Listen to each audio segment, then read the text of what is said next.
নমস্কার বন্ধুরা, welcome my Dutta house kitchen. আজকের রেসিপি পেঁপের পনির। আমরা ফার্স্টে পেঁপেগুলোকে ভালোভাবে কেটে মিক্সির মধ্যে পেস্ট করে নিয়েছি। এর মধ্যে একটু আমরা জল দেবো না, দেখুন মিহি পেস্ট আমরা করে নিয়েছি।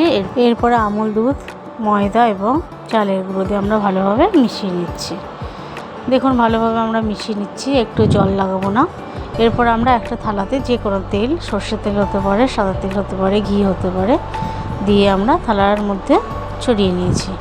এরপরে মিশ্রণটাকে ভালোভাবে আমরা চেপে চেপে আমরা থালার মধ্যে সেট করে নিচ্ছি। এরপরে কড়াইয়ের মধ্যে জল দিয়ে আমরা এটা ভাপে বসিয়ে মিশ্রণটাকে ঠান্ডা করতে দিলাম বাইরে।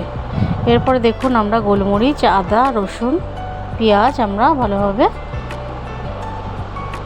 পেস্ট করে নিলাম। এরপরে কেটে রাখা পনিরগুলো অবশ্যই ঠান্ডা হতে হবে।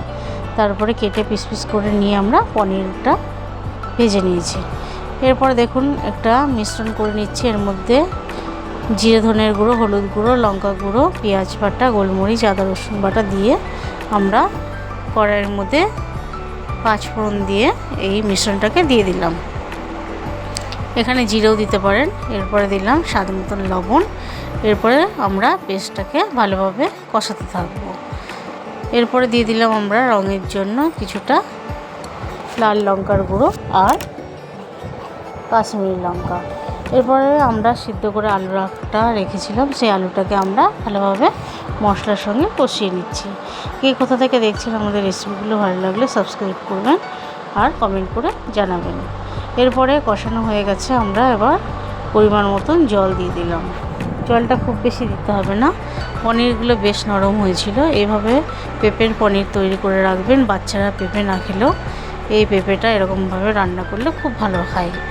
এরপরে ফুটে আসলে আমরা গোলমরিচ দিয়ে দিচ্ছি আর ঘি দিয়ে দিলাম।